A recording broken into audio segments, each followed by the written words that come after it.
Hey, what's up, rock stars? It's Rox coming to you today with a review for Power Book 2 Ghost, Season 2, Episode 1. So, you guys, we are back. I actually did miss this show, so I'm looking forward to seeing what happens this season, you guys. Anyway, the review, let's get to it, shall we? All right, you guys, so the show opens with Tariq having a nightmare about killing Jabari. Okay, I was just like, is he even dead? We couldn't tell at the end of the last season. It kind of seemed like maybe he wasn't. So he wakes up at a start, he looks around, and I said, well, where are you? That don't look like his dorm. Well, that's because he's at his granny house, and he hears some beeping and he hears some screaming, and he jump up and run in the kitchen, and little Yaz is trying to cook breakfast in there. He was like, what are you doing cooking breakfast in here anyway? She got a fire started, he had to put the fire out, and she was just like, I'm sorry, I just was trying to make breakfast.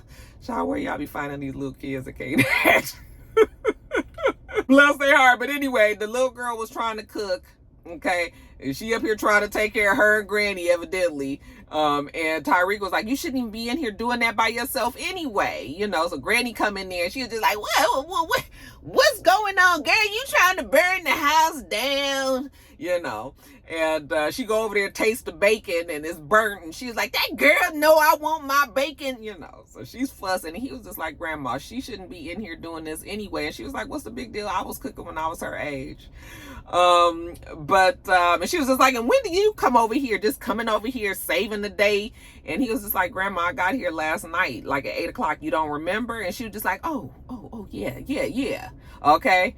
And so when she walks off, he look at Yaz and he says, is she drinking again? And Yaz was like, worse than ever. I said, y'all done stressed Granny out. What the hell you expect? Granny used to living high on the hog.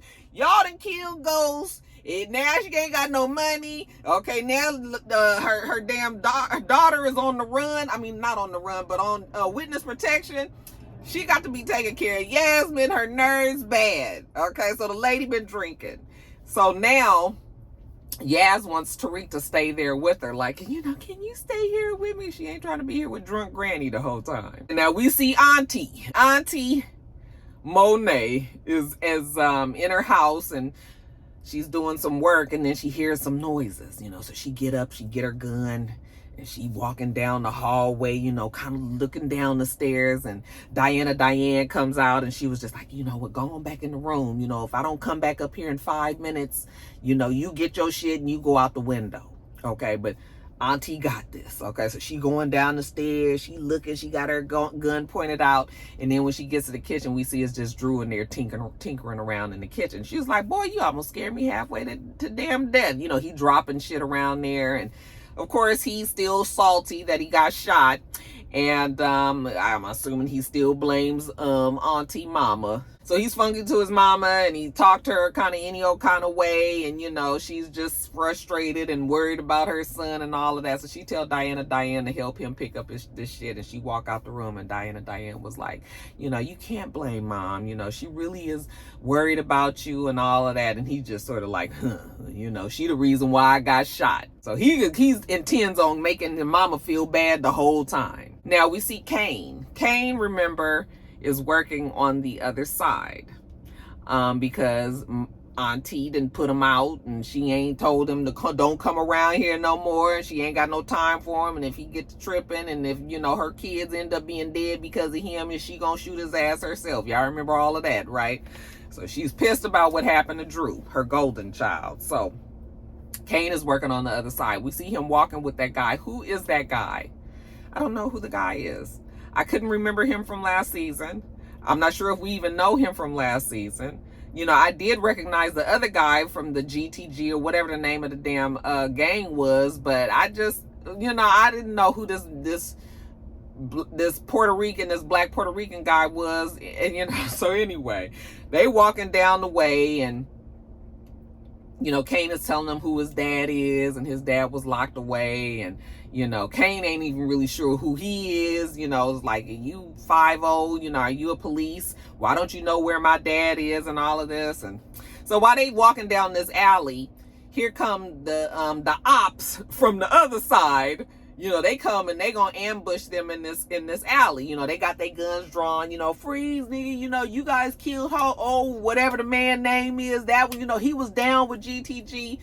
But some shit had went left and he got killed. So now they gonna try to kill them in this alley. Well, whoever this man is in the middle, I'm assuming some big time drug dealer, honey, he on and snatched the damn gun away from him. I said, now how you just get killed by your own fucking gun? He take their gun, he shoot them, he shoot at the car where the getaway driver is, but the getaway driver gets away.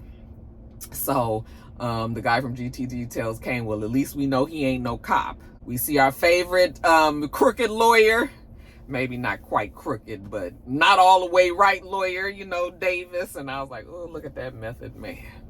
Child, and he flirting with his stylist as he gets ready for a TV interview by Soledad O'Brien. I said, look at y'all reaching out to the real people around here. Okay, so come on, Soledad, I ain't mad.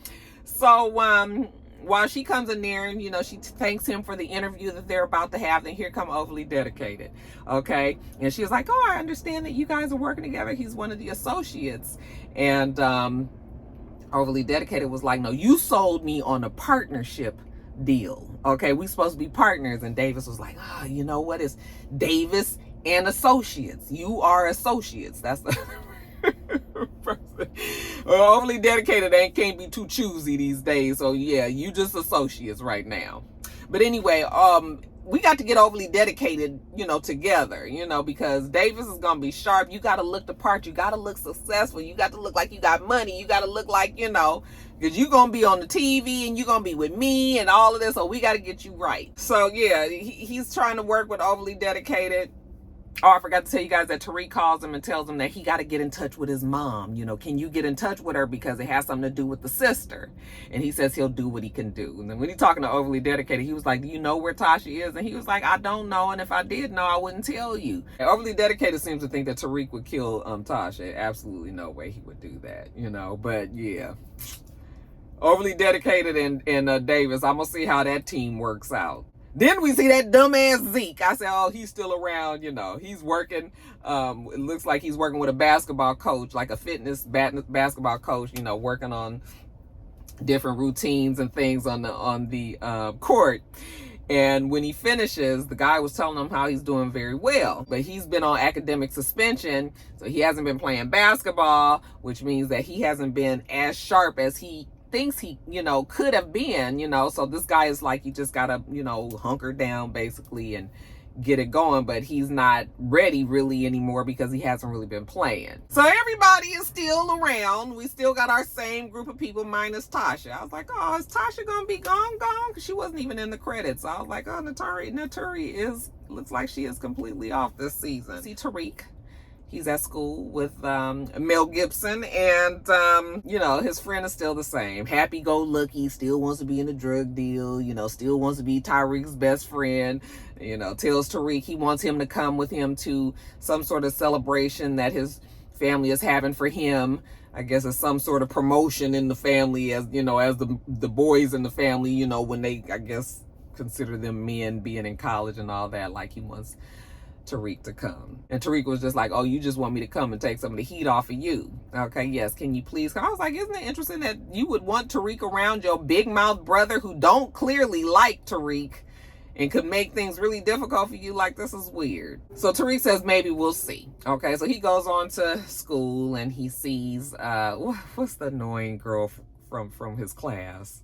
I can't think of what her name even is. I don't even know if I had a nickname for her. But anyway, she's telling him how she's trying to be there for Tariq and she would like to meet his mom, you know. And I was just like, who tells somebody that you want to meet their parents? Let me tell you, I'm going to take you home to introduce you to my parents. You don't tell me that you... She wants to meet Tasha and all this, honey. Tasha gone, child. Tasha gone. And while they sitting there talking, in walks, what was our girl's name? The other professor. What's her name, you guys? I can't think of it. I should have Googled it. I'll know it by the next episode, you guys. But anyway, she walks in and she was just like, why is everybody standing outside? Like, where is Professor Reynolds? He's not here? And they're like, no, he's not here. And so she's so aggravated. She calls him like, Jabari, you know you're supposed to start this ethics class today. You got these kids waiting here. You are supposed to be here. Like, where are you? Jabari's dead. I mean, at least we're not quite sure at this point. You know, he done got shot out there in the park. And unless I miss my guess, I think he's dead. But we still don't know that 100% for a fact just yet. But anyway, so she goes in, opens the door, lets all the students in. And I guess she's going to hear this ethics class. So she's lecturing the kids. And we are talking about, do our decisions that we make, are they preordained or not? Okay, do we have free will or is it an illusion? All right, so we going around, we're pondering. All the kids are saying what they think about it. You know, some people believe that we don't have free will. You know, light-skinned Keisha says that, yeah, she definitely has free will. She makes her own decisions all the time. And her homegirl got pregnant and, you know, living from check to check on EBT and has a baby. And that's not the route that she chose. She's here at the school. And other people think that, no, everything is already set and you just kind of fall into line. Well, Tariq, what do you think? Tariq says, well, he would like to think that he you know, that he has free will. Of course, one of the white guys there was just like, oh, that's bullshit. And he was just like, no, it's not bullshit. You basically you live your life. You're dealing with the hand that's dealt to you and you handle it accordingly. But, you know, you have choices in that life of what you can and can't do, or what you think you can and can't do, and you just move on along. So, yeah, Tariq says he feels like he has free will. Well, we see Monet and Diane, they shopping. She didn't put on this cute little dress, and Auntie was just like, take that off. Okay, I was just like, you just such an old buzzkill. Why are you so fucking mad all the time? Y'all done killed her dick off, and now she can't have sex, and she just pissed off at the kids all the fucking time. Nerves bad. Y'all got to do something. That child needs some relief. We also see Overly Dedicated and Davis. You know, he don't even like the clothes that Davis is picking out for him. But again, you got to look the part. So, you know, do we or do we not have free will? I guess that's a question that we'll find out as the season goes along. So anyway, Auntie and Diane, they're shopping their asses off. They are wherever they are, where there's a whole bunch of luxury boutiques, and they buying up Hermes and Prada and Louis Vuitton and Gucci and Chanel and Yves Saint Laurent, and she's, you know, they got all of the bags, right? All the shopping bags. I was just like, what are we doing all this shopping for? Okay, well, it turns out that they're using those bags, I guess, as covers. They go back to the business and they get the drugs out of the safe and they put it in the bags, and they're going to use, I guess they're going to be transporting the drugs in the back of the trunk, and that those, you know, those luxury bags back there would throw off if a police or something was going to look back there casually. Still not quite clear what that was about, but you guys go on and, you know, y'all can welcome to get me clearer on what that situation is. But like I said,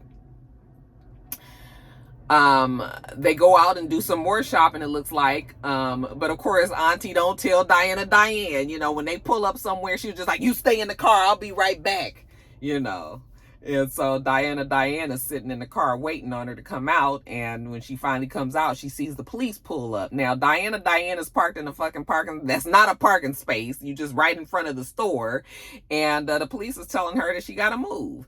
But she handles it, you know, smiles at them, you know, and they just walk off. So when Auntie is relieved when she realizes that her daughter ain't going to jail for all of the fucking drugs in the back of the car, and she gets in and she was just like, what was that about? And she was just like, oh, they wanted me to move my car, but I did what you told me, you know, flirted my eyes and, you know, talked to him and laughed, and you know, next thing you know, they was walking away. I don't know why you keep on underestimating Diane, Auntie. You wouldn't be so damn stressed if you wasn't a damn micromanager and wanted to make everybody do exactly what you say. So Auntie, even though it looks like it kills her, you know, she's proud of her daughter that she didn't get them hauled off to jail that day. Back at the house, we see Drew. He break out, you know, he an artist, remember? So he break out his pencils. At first, I thought he was about to unroll like the little drug bag like Ray had in Ray Charles the movie. Remember, he would roll his little leather thing out and he had his needle and his drugs. I said, oh, Lord, don't tell me that Drew was on that stuff. But no, it was his pencils, and he tries to do some drawing, but evidently the arm that he got shot in or whatever, that side is his drawing hand. And so, of course, he's not able to draw, so he's frustrated. Now he real pissed at his damn mom. I really should have arranged this in everybody's storyline. I'll make sure that I do it next week. But this week, we just going in the order of the shit the way that it happened. let's jump over to Governor Tate.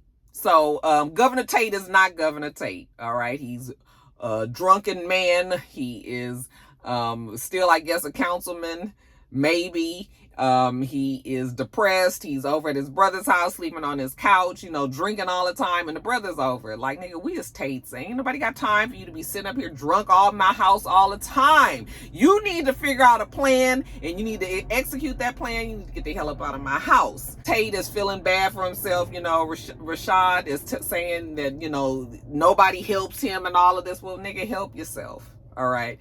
Figure out a plan and make it happen. Okay, and again, you got to get out of my house. Okay, feeling sorry for himself. That Lorenz Tate is still fine though. Whew.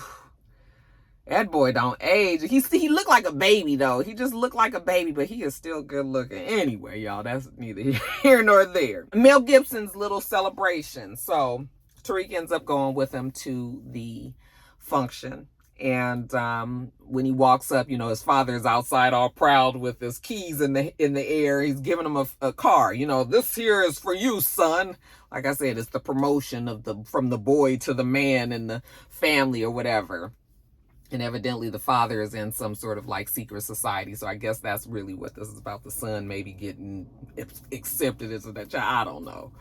And so they go on inside. Now Tariq is impressed. Like, yeah, this shit is, this is where it's at right here. So they get inside and the father is up there and he's talking about his best good boyfriend, male friend, I should say, not boyfriend as in they're gay, but this was his college roommate, what was his name? Sweeney, Congressman Sweeney. He's his bestie and they had some good times in college. We won't talk about him today, but that's he's a success and he's a success and blopty blopty blue. So afterwards, Mel's father comes over to him and he's just talking to him and he mispronounces Tariq's name, so he doesn't have much time for Tariq, and then when Congressman Sweeney comes over, he tells they act like Tariq is nothing more than the result of affirmative action at Stansfield University, and that he couldn't be smart and he couldn't be all of these things, just how how that can go. So once Tariq lets him know that that his father was James St. Patrick, and then all of a sudden they're all like, oh yes, we knew James and he was a good person, and so finally Tariq makes them eat their words, and they realize that Tariq is not stupid, and that Tariq is made them even realize that some of the shit that they say was kind of like a touche moment, and even the daughter was just like, oh, I like him, he can come to all of the functions, because of course the kids are all over their parents, just like white privileged kids can be. They are so used to getting what they want that they don't even appreciate it. Kind of everything gets on their nerves. And the daughter knows that it's all bullshit, and then you got the other brother that's there who's the jerk and don't like Tariq, and all of this dynamic is happening in the room. Oh, they were actually impressed with Tariq once they found out who his daddy was. Then, you guys, we find out finally that night that Jabari is in fact DEAD, okay? Oh yes, honey, the police have found him in the park.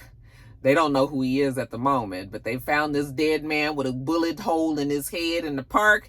They've even found the murder weapon, okay? So the detective is telling the lead detective, we found the murder weapon and it belonged to, Puerto Rican dream that Auntie used to be fucking on. And they were like, do you think that he would actually kill him and then leave? Because they can't find him. Oh, well, that's because he's dead, floating in some sort of water that Kane put him in, but they don't know that. So they're like, yeah, we don't know where he is. If he would leave his gun behind, like, this is crazy, okay? So the lead detective was just like, okay, well, you know what? Make sure that the media don't find out about any of that yet. Let's just move on with the investigation, as quietly as we can. But they do find out that this is actually Professor Reynolds when they look in his wallet. I was like, why wouldn't you guys take all of his belongings. I mean, even if that damn Tariq wasn't smart enough to do it, the Kane been on the fucking streets long enough to know, nigga, take the wallet, take the damn gun. I mean, not the gun, the phone. Like, why you leave that shit on them? You know? So they find the wallet, and they find out that this is Professor Reynolds. Once they let the lead detective know, he was just like, oh shit, Detective Reynolds was the one that was helping out on the investigation on the kid that got killed at Stansfield in the pool. Okay? So now we wondering if this is going to be any connection and if this is even bigger. Did that get him killed? Well, we don't know that yet, but we know that, but they don't know that. So, yeah, the investigation moves on. Now, Tate, he gets himself all gussied up. This is that plan that his brother told him to get. He goes over to Sweeney's house. Okay, rings the doorbell, and Sweeney's like, oh, you know, what are you doing here? What do you want? Okay, and he was like, I want a shot at the seat. And he was just like, what, the 12th district? Man ain't going no damn where. He is not going anywhere unless you have some real hard dirt evidence on him. Otherwise, you can give it up. Okay, and Tate gets him to agree that if he does indeed get the hard evidence on old boy, that Sweeney would back him up, you know. And he was like, fine. Okay, but you're not going to do that. But I mean, if you can happen to make it happen, then I will back you up. So now Tate is excited. Next thing we know, we see him. He tell his brother that he got a apartment. He moving out next week, so you ain't got to worry about him being on his damn couch anymore. Okay, he got a plan, just like you told me to get. Now, all I need you to do is log on to the police. I need you to log on to the police website here. You know, the intranet. That's not for the public, so I can find out all of the information I need to get on old Sweeney. I said, you just think your brother just gonna do that? Now, I know he a cop, but he ain't trying to lose his damn job for some old fuck shit you coming up with. Anyway, we don't see if the brother lets him in or not, but I'm sure he's gonna figure out a way to get in. Now, we see old girl, the other professor. She is on the phone with her therapist, and she was just like, I need you to call me back, okay? I promise you I'm not fucking on Zeke anymore. I'm not going to be messing with Jabari anymore. Like, I'm about to go have coffee with this detective, and I think it really could go somewhere this time, you know? He's real cute, and he nice, and he want to meet with me. I was just like, girl, this child can't even move unless there's some man involved, right? So she gets to the restaurant, the little cafe or whatever she's supposed to be meeting him at, and he comes on out. And so she gets off the phone, and she was just like, hey. And he was like, hey. And she's like, come on, let's go in and sit down. He says, no, I wanted to take you somewhere else. Okay. And she was just like, oh, okay. All right. So this man take her to the fucking morgue. I was just like, you know, and so they just take her in the room, and they just peel back the paper, and there go Jabari just as dead as a doornail, frozen solid, you know, blood coming out. Yeah. It's just like, who does this? You know, she thinking she going on a date, and you actually taking her to go see her old man, you know, her ex-man dead on this slab. So he was just like, do you know who that is? And she was like, oh, that's Jabari Reynolds. Okay. And he was just like, oh, your reaction act like you guys were more involved. And she was like, yeah, one day. But nigga, who else wouldn't be shocked? You just brought me in here in the middle of the fucking day. And you think I would what kind of reaction am I supposed to have? You know? So he was just like, oh, it seemed like y'all had something else going. And she was just like, yeah, in the past we have. All right, but then she's just so heartbroken. I'm so sorry, Jabari. I'm sorry. You know, he's looking over at his boys like, oh, she's sorry. He's like, well, then what are you sorry about? And she was like, you can't think I had anything to do with this. And he was like, well, you the one talking about you sorry and whatnots. When the last time you talked to Jabari? Yesterday. What you guys talked about? I don't know. I don't remember. You know, he was like, well, you know, you need to kind of remember because this is sort of important to everything. Well, she's not really just, I mean, she is shocked, man. Can you give her a minute? You know, but when he tried to imply that she might have something to do with it, she was like, you know what, you can, if you need to ask me any more questions, you can talk to my lawyer. So he stops her and says, you know, you can leave or you can help. All right. That detective needs to know if, you know, if this shit with Jabari is linked to the pool boy case, and if, you know, they was doing any investigation, you know, talking with the other guy, we need the list of the names of the people that y'all been talking to. Oh, girl, the professor, she is all shook. And then when she walking out, he gonna tell her, be careful. It's like, you done rattled this girl's nerves to the utmost, and then you gonna tell her to be careful. Oh, okay. Now we see Auntie. She talking to Diana, Diane, and Drew, and she tells them how she got an idea to get out of the game 100%. Now, this whole shit with Drew didn't really, really didn't stress her out. She don't really want to be in the game no more. And how we gonna do this? We gonna tell Zeke he got to get into the draft. Okay, now remember, Zeke just said earlier that he ain't been playing, so he don't feel like he's at 100 no more.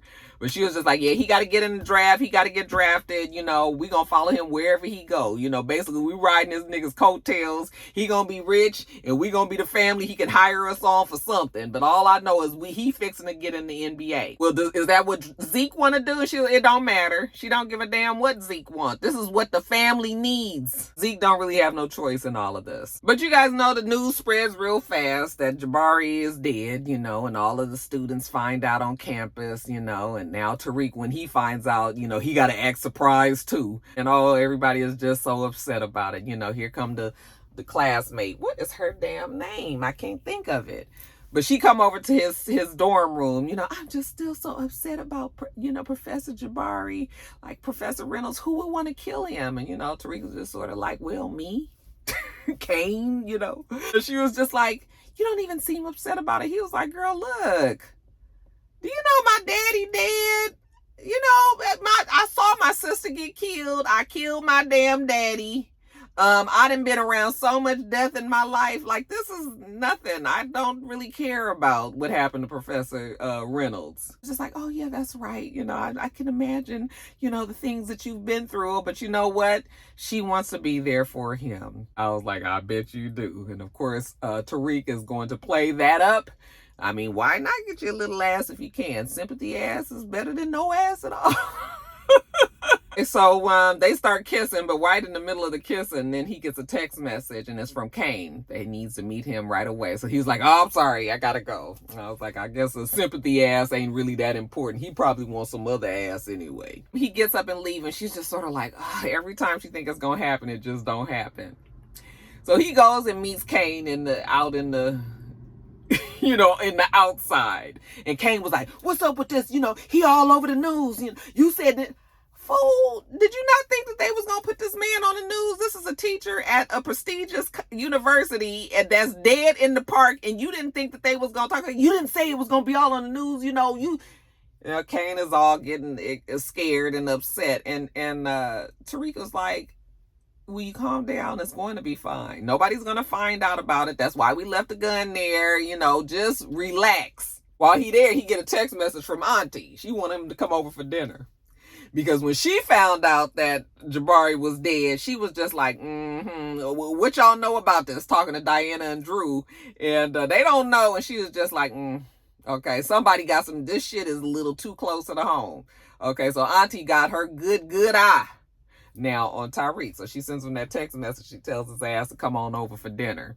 And Kane was like, she better not find out about it. Nigga, she won't find out about it if you would stop being so damn stressed. Relax. It's okay. Now we see that dumbass Zeke, he go over to the professor's house. I guess she must have called him over, And he was just like, well, yeah, how he could be. He remind me of Day on next Friday. He was just like, are you okay? And she was like, no, I'm not okay. Okay, just hold me. That the teacher needs some loving and all, with her addiction and whatnots. And why not Zeke be the one to carry it out? Help the girl out, a little bit. So they go on and do whatever they got to do. And then afterwards, she still ain't right. Girl, you done got you some and you still, over there stressed out, And he was just like, are you okay? And she was just like, no, I was the one that identified Jabari's body. So she's asking him, like, are you sure that the Tejadas didn't do it? And he was just like, no, they didn't have anything to do with this. And she was like, well, your auntie did come up here and threaten me, and said that she would rat on me if I mentioned anything about the Tejadas and, the GTG and the connections and all of this, so she all scared now. He was like, no, my auntie would never do anything that's going to jeopardize me. So, yeah, it got to be somebody else. It wasn't my auntie and everything. But, Zeke is already knowing, but he trying to calm his damn professor girlfriend down. She's scared, but he trying to keep her together. But anyway, Tariq goes over and has dinner with Auntie and Drew and Diane. So she would sit down. She, hey, Tariq, how you been? Oh, I've been good, And she was just like, we heard about Professor Reynolds. And he was just like, yeah, it's a shame, isn't it? And she was like, well, what happened there? He said, I don't know. She was like, oh, you don't know, huh? And he says, no. He says, I know you guys are all like real antsy about all this police presence that's on campus and everything, but don't worry. He still got everything in check. She was like, are you sure you didn't have anything to do with it? And he was like, I promise I don't. She said, because you know what happens to me if you lie. And he was like, oh, you trust me? I know what happens there too. She was like, fine, because I can't have my distributor out there being wrapped up and killing professors and shit. He was like, oh, don't worry about him. He ain't doing it. But of course, Auntie is still very suspicious of Tariq. She ain't quite sure if she can trust him further than she can throw him. Afterwards, he's talking to Diane, and they're putting away, the food and the dishes and all of that, and they kind of sneaked off into the kitchen talking in the dark. He lays on her that he want to talk to his mom too. He gonna use up the sympathy. He gonna get something out of one of these girls. She was just like, I know you can't talk to your mom, but you can talk to me. So he kind of leans in like they gonna kiss, and they kind of hold hands and everything, and then here come old Auntie the cock blocker, like, Diane. And they both jump, and she was like, come in here and get these dishes off this table.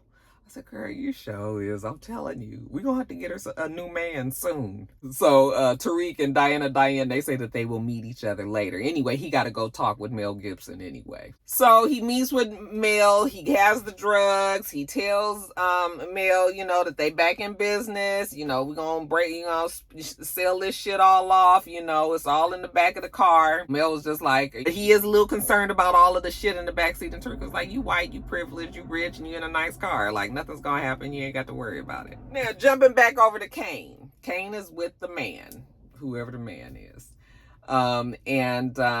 He was like, you wanted me? And you asked for me? And the man was like, yeah, look who I got. It's the getaway driver. Okay, that they were shooting at when they got ambushed in the alley. And he was like, you know what, I got him for you. I'm gonna let you handle it.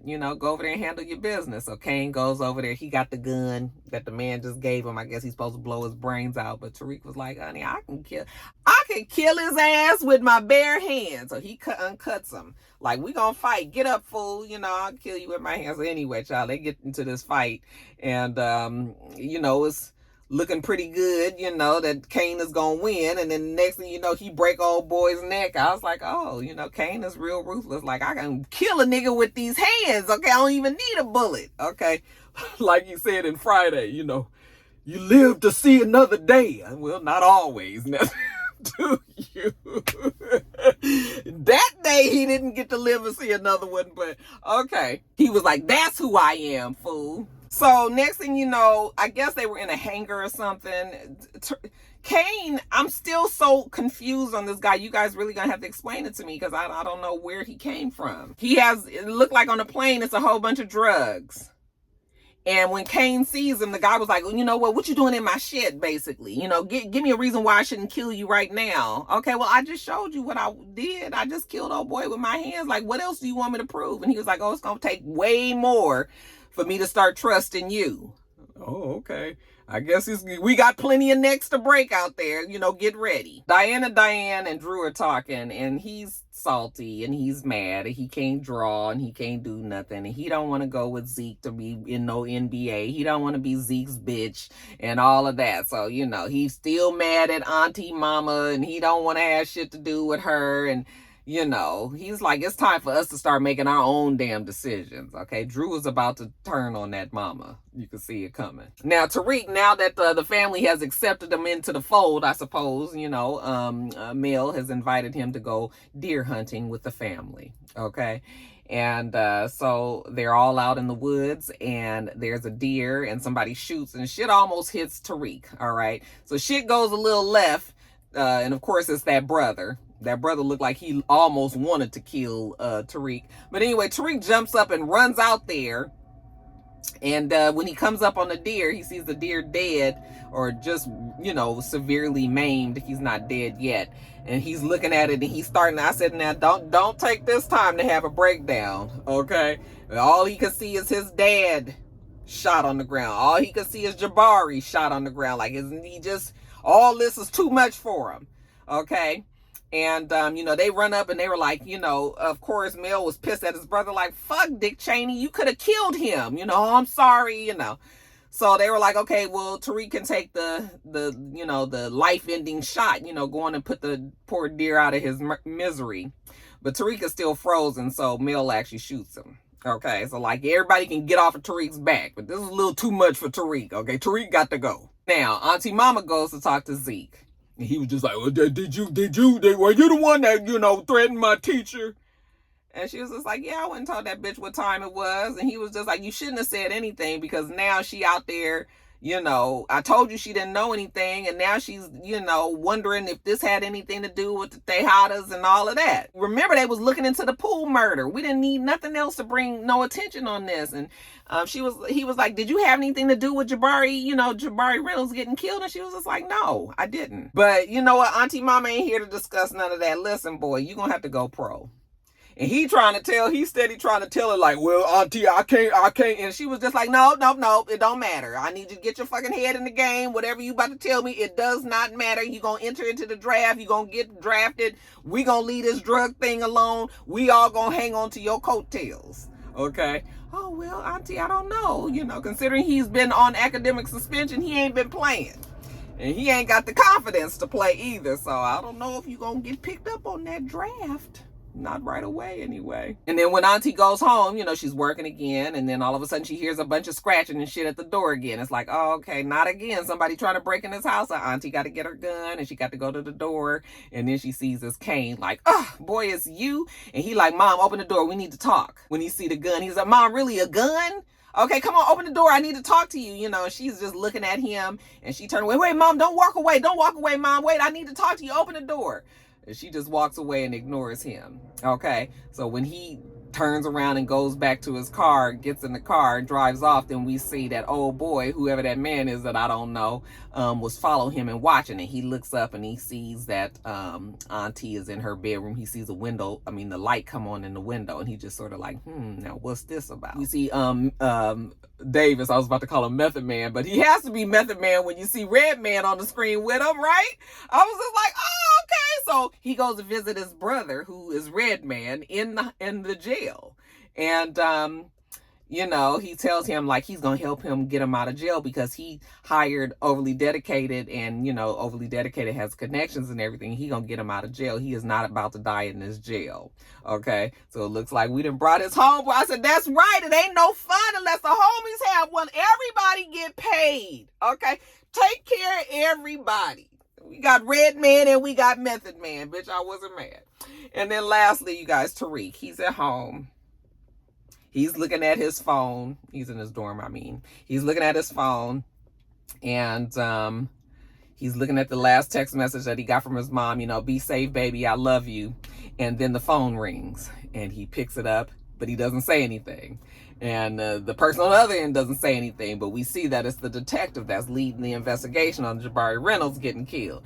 So, you know, they both are just sitting there for a minute, and then finally he says, this is Detective so-and-so from the NYPD, blah, blah, blah, blah, blah.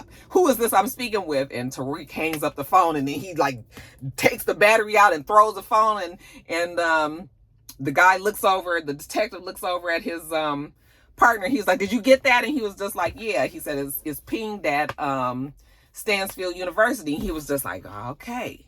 So the last person that Jabari talked to before he got killed was on the Stansford University campus. Okay.